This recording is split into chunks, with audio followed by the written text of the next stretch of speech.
Olá! Hoje a gente vai mergulhar na história para entender uma coisa fascinante. Como é que o Brasil, que começou como uma tirinha de terra no litoral, virou esse país com o tamanho de continente que a gente conhece? A história que os mapas contam é simplesmente incrível. E tudo começa com uma grande pergunta, né? Como é que o Brasil cresceu tanto, mas tanto, que ultrapassou de longe uma linha que tinha sido traçada num tratado antigo?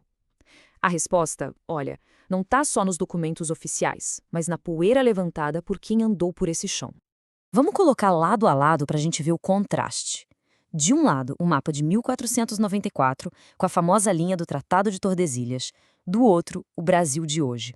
A jornada de um mapa para o outro é uma saga de ambição, de muita aventura e, principalmente, de como a realidade no terreno sempre acaba sendo mais forte que a teoria no papel. Ok, então para entender essa história, vamos voltar para o ponto de partida. Uma linha. Sim, uma linha imaginária, desenhada no mapa, que na teoria dividia o mundo, mas que na prática, bom, na prática a história foi outra.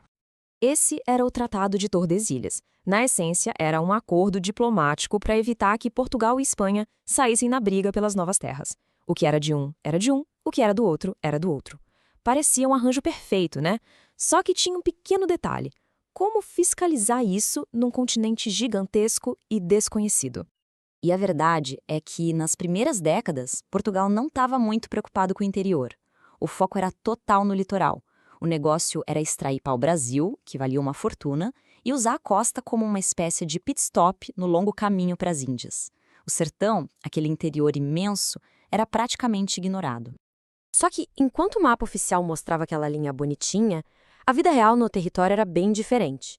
E essa diferença foi feita por 4 grupos principais, que começaram a avançar sertão adentro, sem pedir licença para rei nenhum. A gente pode dizer que foram 4 grandes motores que empurraram as fronteiras do Brasil para dentro do continente: os bandeirantes, os jesuítas, os criadores de gado e os soldados. Cada um tinha seus próprios motivos, mas todos acabaram contribuindo para a mesma coisa: expandir o território. Primeiro, os bandeirantes. Saindo principalmente de São Paulo, eles entravam no sertão numa busca alucinada por riquezas, ouro, pedras preciosas e principalmente indígenas para escravizar. Nessa jornada brutal, eles não só ignoraram completamente o tratado, como acabaram sendo os primeiros a explorar e, de certa forma, mapear essas áreas desconhecidas. Ao mesmo tempo, mas com um objetivo bem diferente, vinham os missionários jesuítas. A meta deles era catequizar os povos indígenas. E para isso, eles criaram as famosas missões, que eram aldeamentos organizados bem no meio do território, lá na Amazônia, no sul. E o resultado? Acabaram criando povoados e pontos de ocupação em terras que no mapa eram espanholas.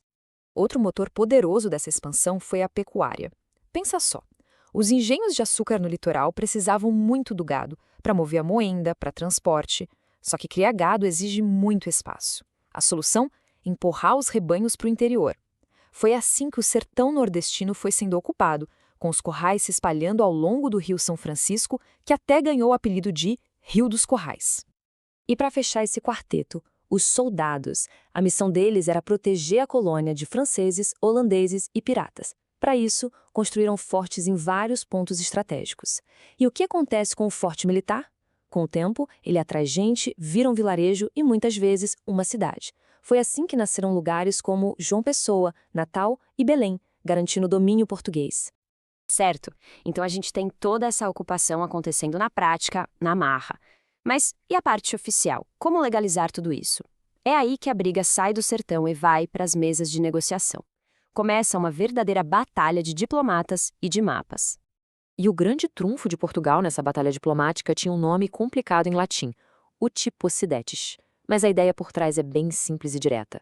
Quem de fato ocupa um lugar é o dono. Ou seja, a posse vale mais que um documento antigo. Foi o argumento perfeito para legitimar tudo o que tinha acontecido. E foi com base nesse princípio que foi assinado o Tratado de Madrid em 1750.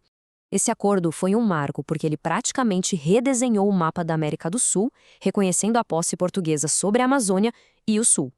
Claro, depois disso a coisa ainda voltou um pouco com outros tratados, mas no fim das contas a base que o Tratado de Madrid estabeleceu foi a que prevaleceu. Mas a história ainda não tinha chegado ao fim. Mesmo com esses acordos, as fronteiras ainda precisavam de uns retoques finais. E isso só aconteceu bem mais tarde, já no finzinho do século XIX e comecinho do século XX. Já no período da República, o Brasil, através de muita diplomacia, conseguiu resolver as últimas pendências. E o caso mais emblemático de todos foi a anexação do Acre, comprado da Bolívia. E adivinha só, a região já estava tomada por seringueiros brasileiros. O preço final foram 2 milhões de libras esterlinas. E esse episódio do Acre resume perfeitamente o padrão de séculos. A ocupação de fato das pessoas no terreno acontecia primeiro. A diplomacia vinha depois, para formalizar e botar no papel aquilo que já era realidade. Então, depois de toda essa jornada, qual é a grande lição que fica sobre a formação do território brasileiro? O que tudo isso nos diz? A lição é que as fronteiras do Brasil não nasceram de uma canetada de um rei num mapa. Elas foram construídas, centímetro por centímetro, ao longo de séculos, pela ação de gente comum no território. É uma história em que a vida real redesenhou o mapa.